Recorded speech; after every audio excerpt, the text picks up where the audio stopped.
Hello, everybody, and welcome to the Monitoring with Trail Cameras webinar. This is being held by Mushkegowuk Land Resources Department. My name is Hope Hill, and I am the Carbon Biodiversity Projects Coordinator with the Lands and Resources Department. Part of my role is to support research and monitoring initiatives with the council. And we want to talk about trail cameras specifically because we have been able to obtain trail cameras through ECCC to be able to provide to Mushkegowuk communities and put out on the land to monitor wildlife. And so we want to put out a little resource webinar for people to learn more about trail cameras and how to monitor with them. So with that, I will start the presentation.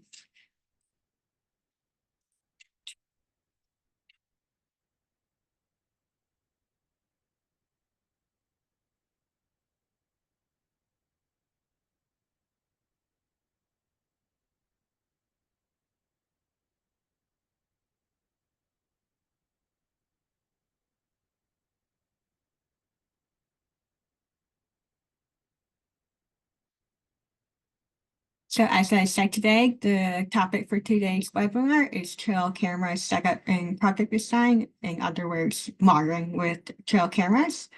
In today's webinar, we will give a little bit introduction to trail cameras. We'll talk about a specific trail camera called the Hyper Fire 2 trail camera by Regnats. We'll talk a little bit about study design and setup and provide some information on data analysis. And then lastly, we'll provide some tools and resources. As I mentioned before, my name is Hope Hill, and I'm the Carbon Biodiversity Project Coordinator with the Lands and Resources Department. I have a background in fish and wildlife management and here to help support research and monitoring researching initiatives with the council. So as I mentioned before, we do have trail cameras to provide to Mushkegowuk communities. Specifically, we have the Hyper Fire 2 trail cameras made by Regnats. This is just a close-up of what that specific trail camera looks like. We have the camera on the center of the exterior. On the below of the camera, we also have a tube that you're able to put a a cable lock through to secure around the tree. And this is what the interior looks like. We have the one side that is the battery component where you can insert batteries. There is also a screen at the top where you're able to look at statuses and settings for the trail camera. And in order to do that, you have to use the menu control buttons here at the bottom. And this is just a little bit of a close-up. The screen itself is called the menu panel, and you can look at the status of the SD card storage. And for example, on here, it's saying that it's 11% full. You can also look at what battery type is in that specific trail camera, and you can see what the battery life estimate is. Here it's saying that there's lithium batteries being used, and it looks like it is a full battery life for this trail camera. So this might be a little hard to estimate battery life, but you can at least have a general sense of what the battery life for the trail camera is. And then at the bottom, you have the options for different settings that you are able to go through by using the arrows of the menu control buttons. For the SD cards and batteries, it is recommended to use Energizer ultimate lithium batteries or nickel rechargeable batteries. The reason being for this is the lithium batteries are able to operate in more extreme temperatures and also have a longer battery life. And same with the rechargeable batteries, a little bit of longer battery life, and the fact that you can recharge them helps as well. It is highly recommended not to use alkaline batteries, as said by the manufacturer. They talked about how there could be damage result from using alkaline batteries, and those aren't under warranty. A nice thing about these trail cameras is they do come with a 5-year warranty, but if you use alkaline batteries and there's damage as a result of those batteries, it will not be covered. So that's just something to keep in mind. Additionally, it needs 12 AA batteries and it needs all of them to work.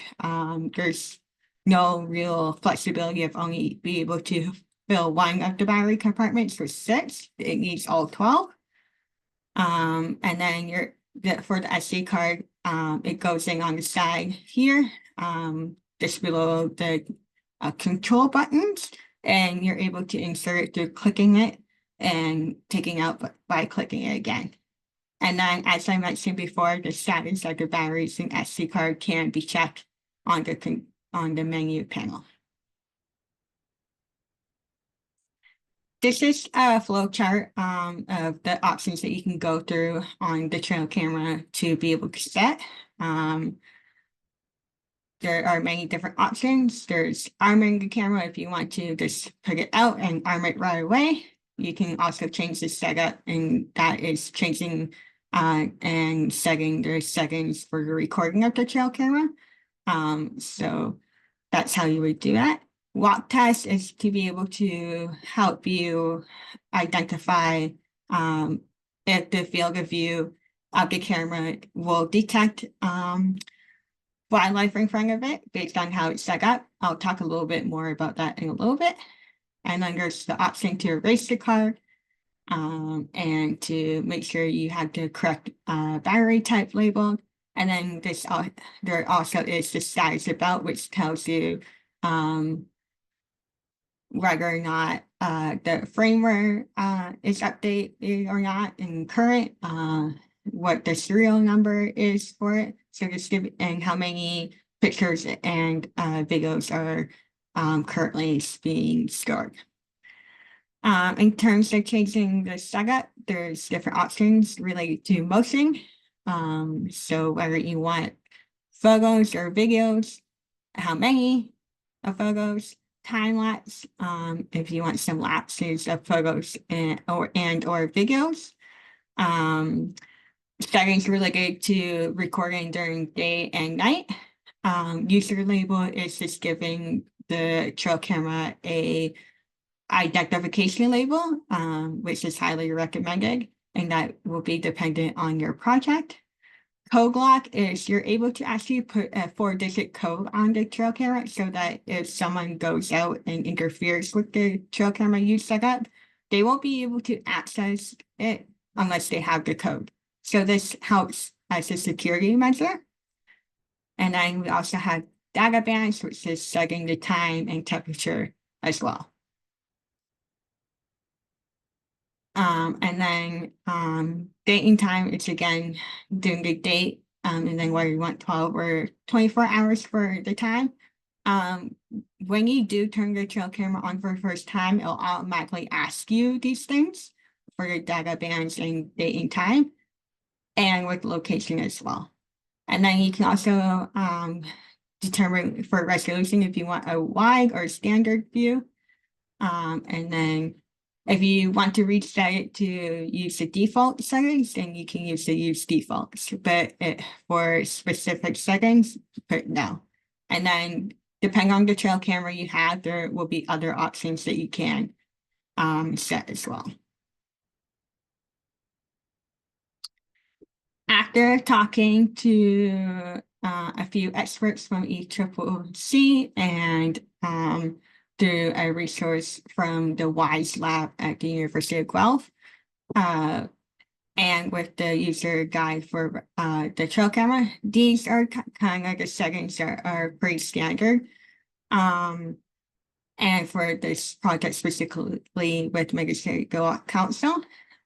So it's been said that just having photos is pretty effective. But if you want videos, you can have videos as well.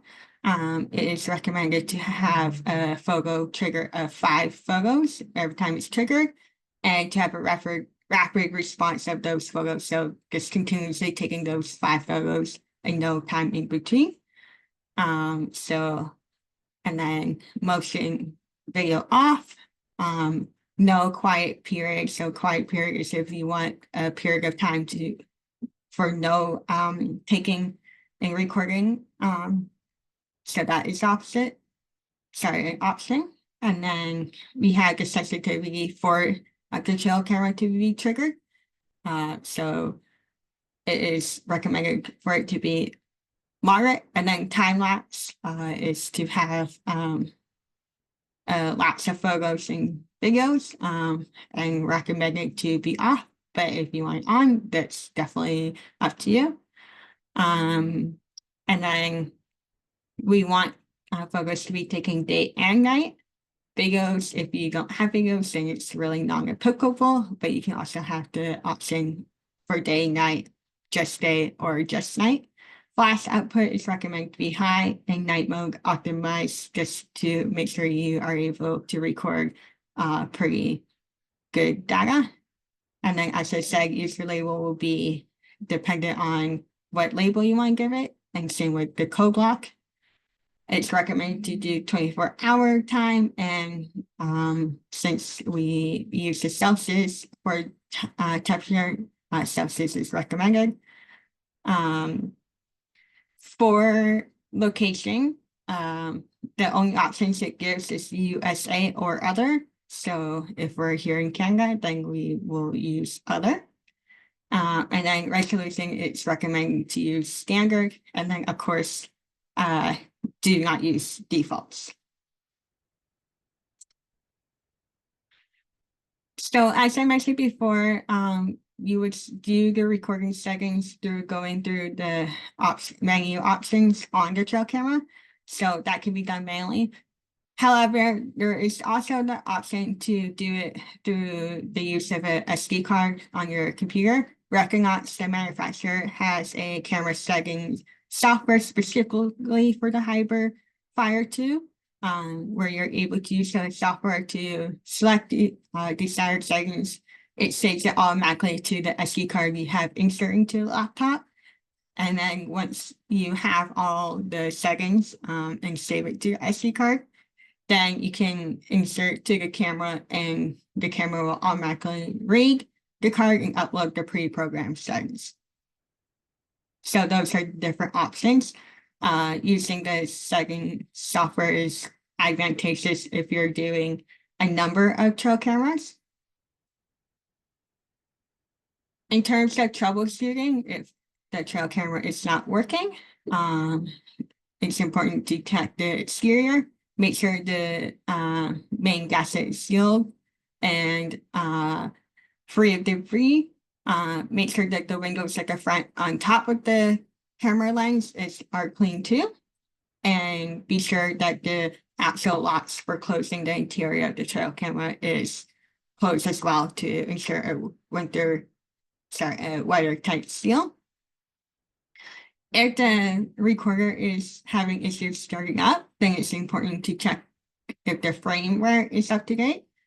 And you can do this by going to the status about menu option, and it'll give you the firmware version label.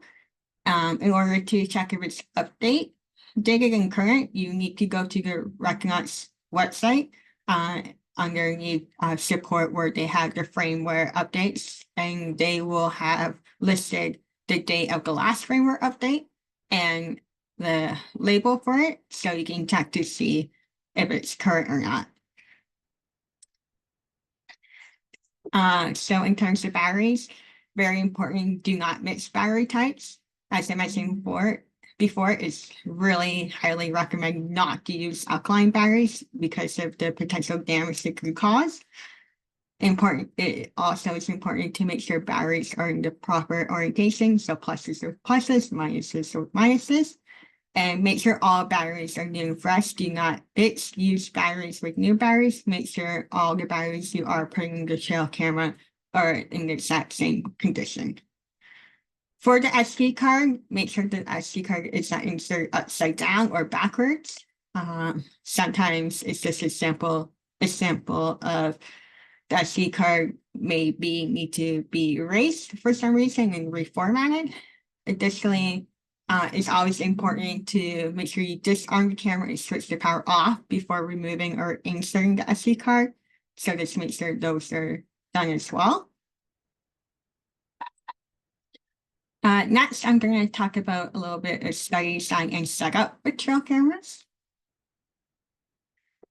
So in the development of a project like this, it's important to understand what is your research question or goal. What are you trying to do or data are you trying to obtain through the deployment of these trail cameras? Because that will really guide how you deploy them and set them up. Additionally, time frame. How long do you want to keep the trail cameras out? Trail cameras are used to be left out long term, but can be done short term. So it's just a matter of how long you want to keep them out, how long can you leave them out. Additionally, resources, which is staff capacity, equipment resources, if you have the manpower to put them out and go and check on them. And then additionally, deployment method. How are you going to deploy them? What makes sense related to your research question, goal, timeframe, and resources? To help with the development of projects like this, I just wanted to touch on some design types. First being a stratified design. So this is when they're organized, classified based on classification or organized based on categories. So that is on the far left here, where they are organized by different tree types and habitat types. So wetland, rockland, deciduous forest, and coniferous forest. The next is cluster design, which is when they're all concentrated in a specific area, which is on the far right. So maybe you really want to know about a specific area, and to cover the whole area, you just put trail cameras in that specific area. Next is transect design, which is placed along a line or path. For example, it can be reached out from a road, so you put a trail camera every few meters or every 10 meters away from the road to see what difference is as you get away from that specific place, such as the road. And then we have the grid design, which is where you want to cover maybe a large piece of land, or want to make sure you have a good representation of over area. So you put over a grid and you place the trail camera right in the middle of each grid to make sure you have a good representation.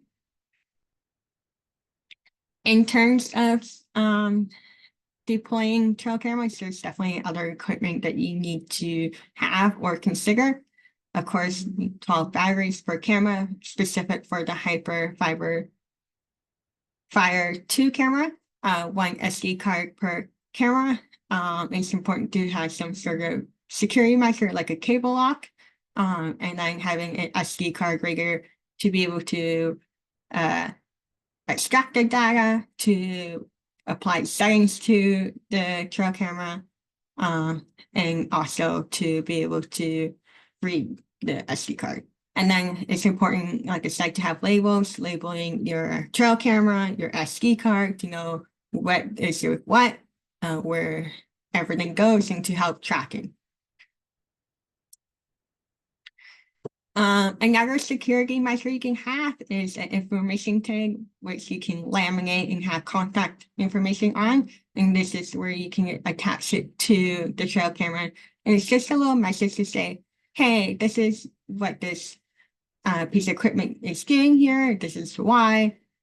If you want to know more information, please reach out to us. So this kind of helps give insight to why it's there to help people understand and hopefully not interfere with it. And who knows, if you're looking for people to get more involved in your project, people might be interested to do so. And this is at least a way for them to contact you and learn more. And then, as I said before, it is important to track all of this.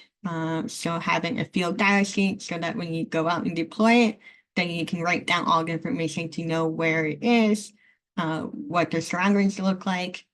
Again, if you're leaving out like long term for like a year or so, it's important to at least go out and check on it every 3 or 4 months or once a season.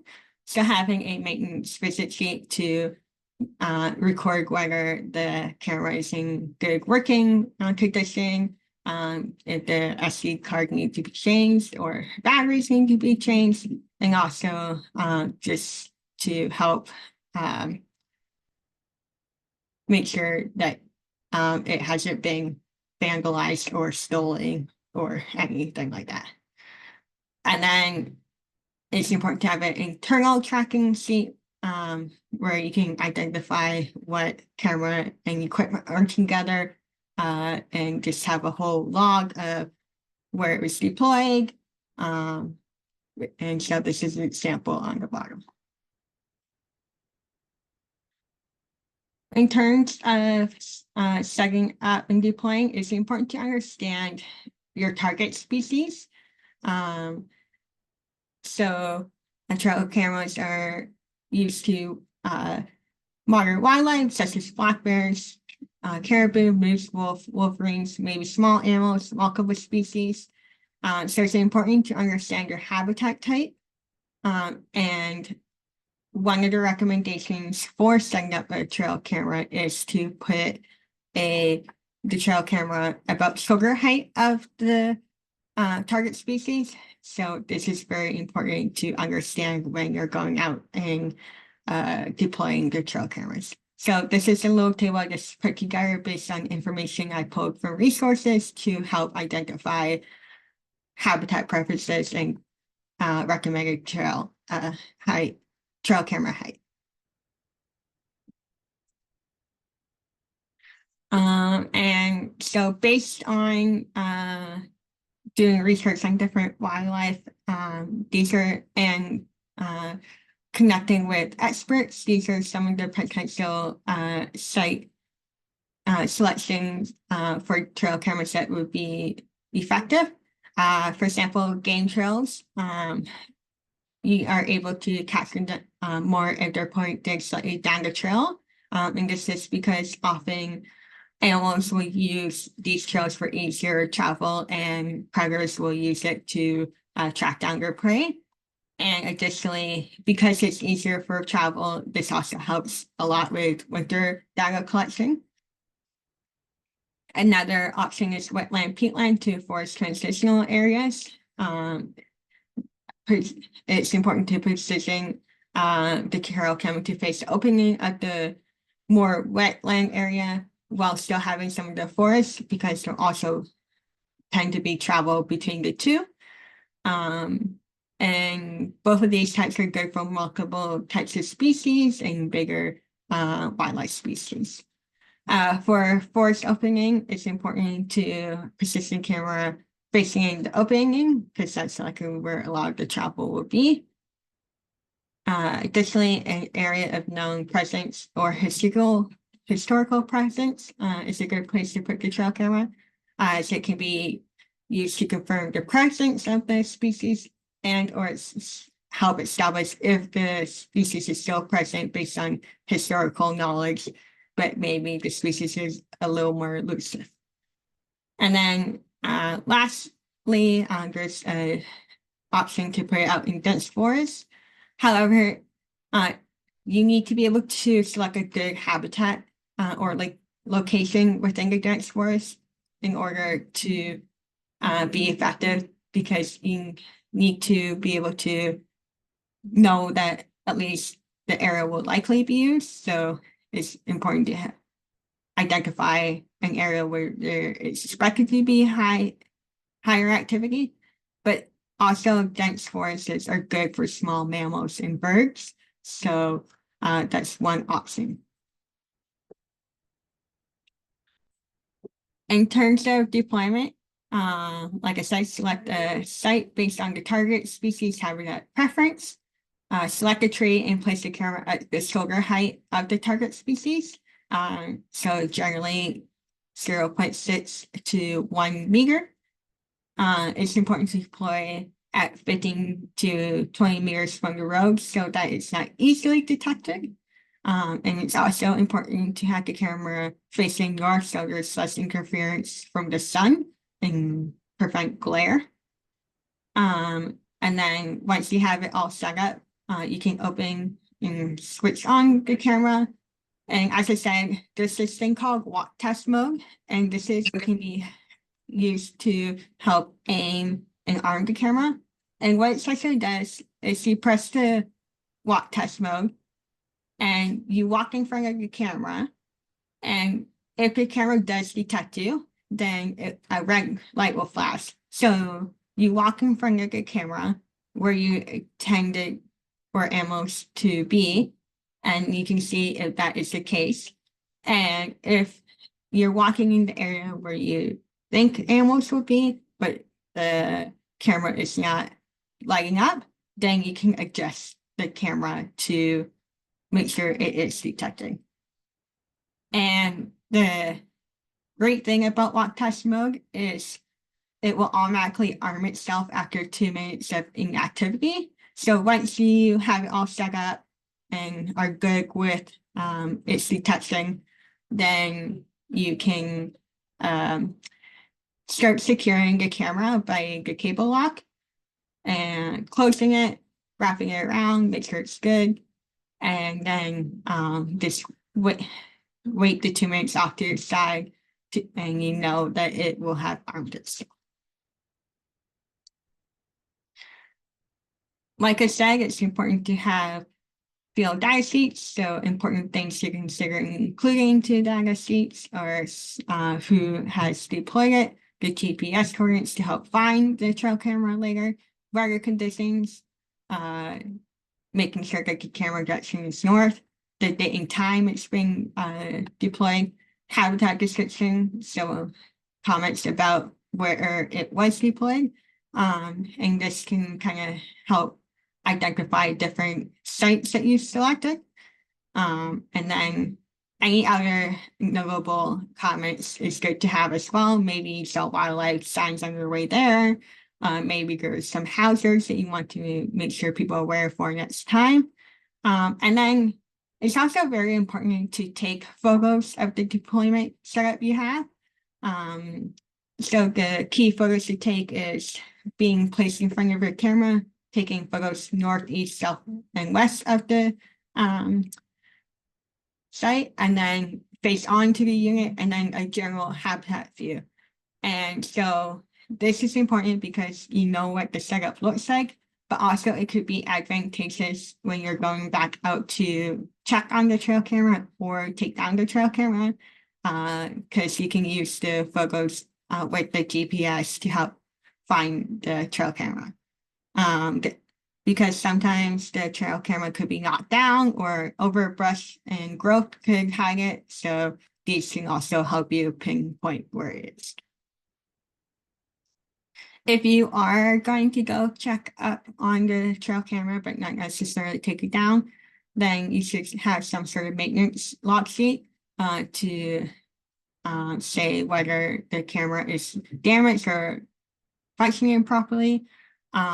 Also, there is potential growth of vegetation around the camera, so it's great to be able to go out and remove it so it doesn't block the camera.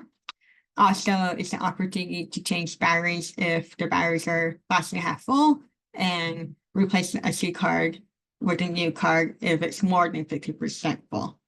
And then you're able to send off the SD cards for analysis while it can still be out there and record more data.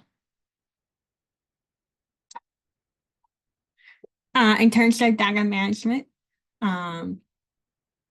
this is the same for trail cameras and sound meters, but data should be downloaded onto external hard drives, servers, etc., and it should be organized and categorized by unit and or site.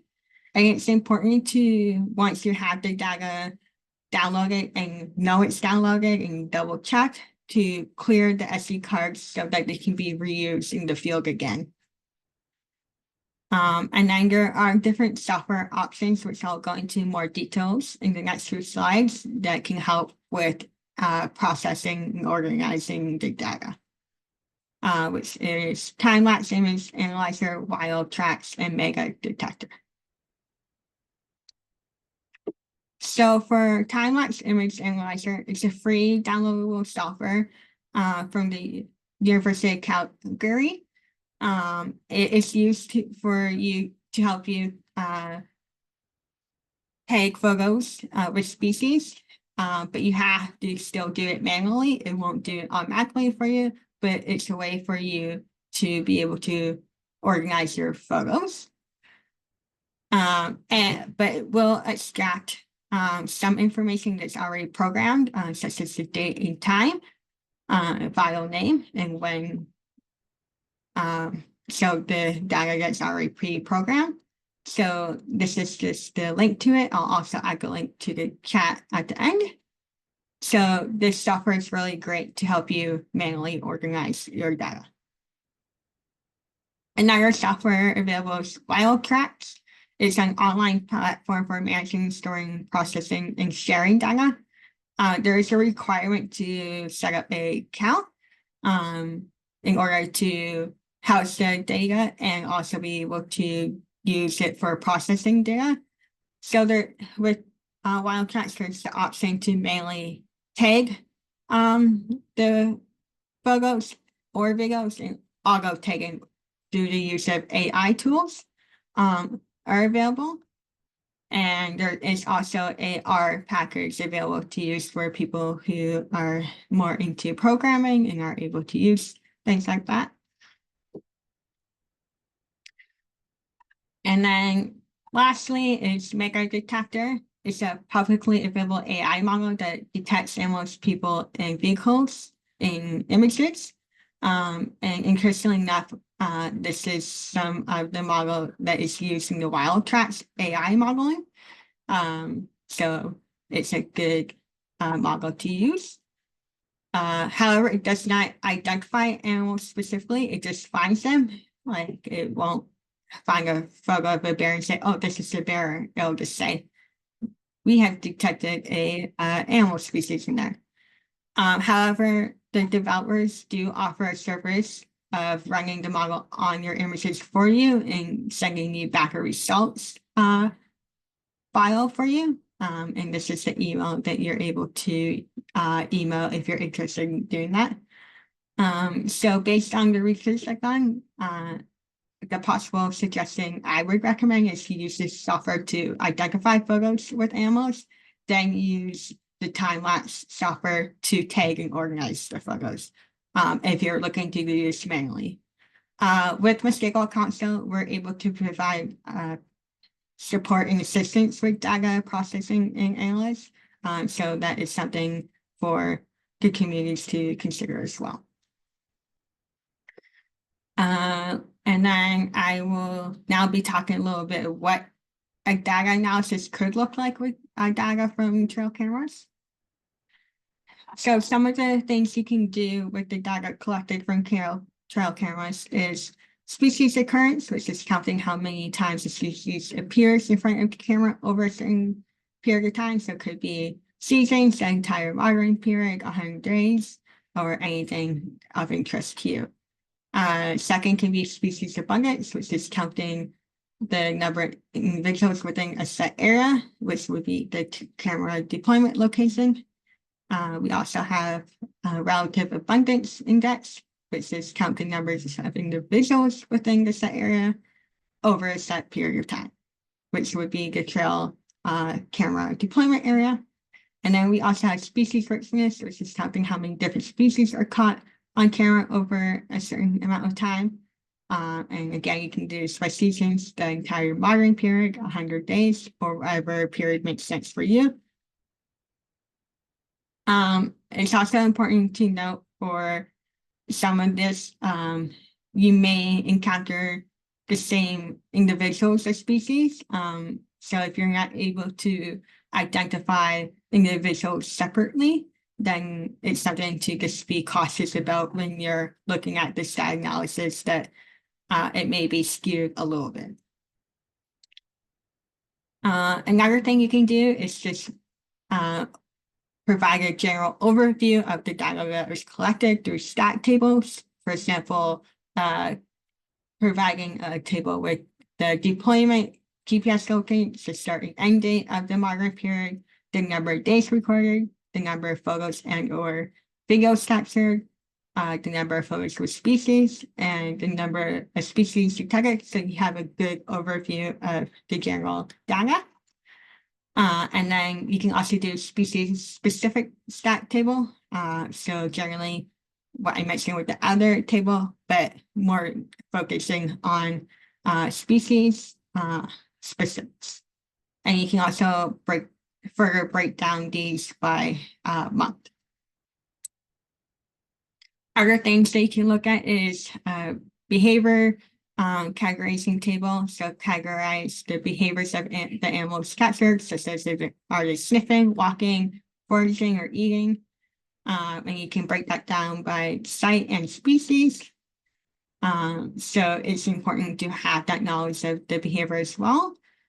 Additionally, you can look at animal health by looking at the body condition of the animals captured, the presence and number of offspring. But also need to consider the different parameters for health. So what is considered healthy, what is considered unhealthy, what behaviors may indicate this as well. So a few different things to consider as well. And now I'm just going to touch on a few tools and resources. So one resource I want to mention is this guide called A Guide to Using Wildlife Cameras for Ecological Monitoring in a Community-Based Context.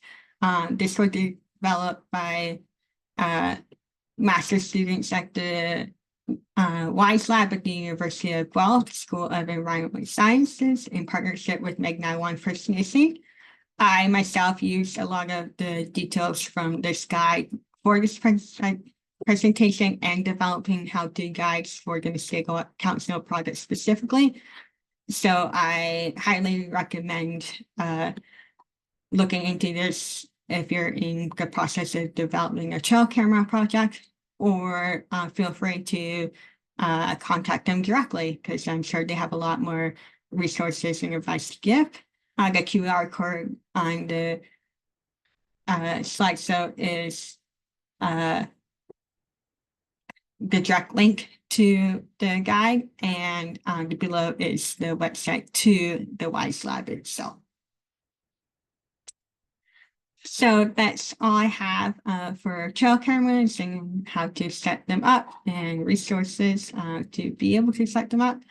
Like I said before, Mushkegowuk Council has trail cameras for Mushkegowuk communities to provide. We currently have 7 per community, but additionally, we have developed resources for monitoring of trail cameras, so are definitely here to help support other nations as well, or provide advice. So with that, I will end the presentation and see if there are any questions or comments. Thank you.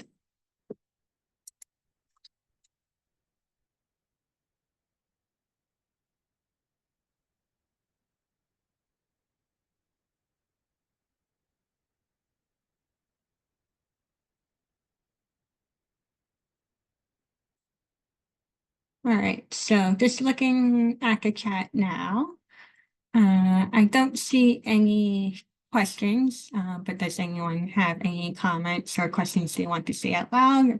Feel free to.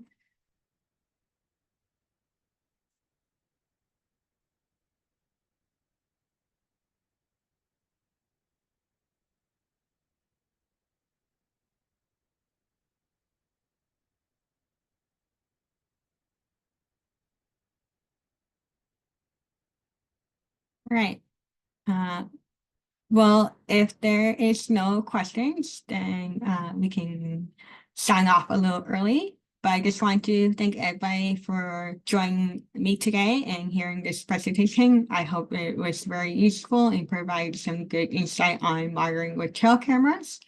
If you have any other questions, please feel free to reach out to me. I will quickly put my contact information in the chat. And as well, like I said before, this webinar will be recorded. So if you know any other people that would be interested, but weren't able to attend today, you can let me know that we will be making this shareable soon.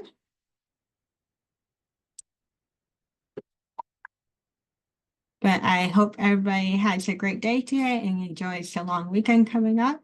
And hope to connect with some of you soon. Thanks. Have a good day, everybody.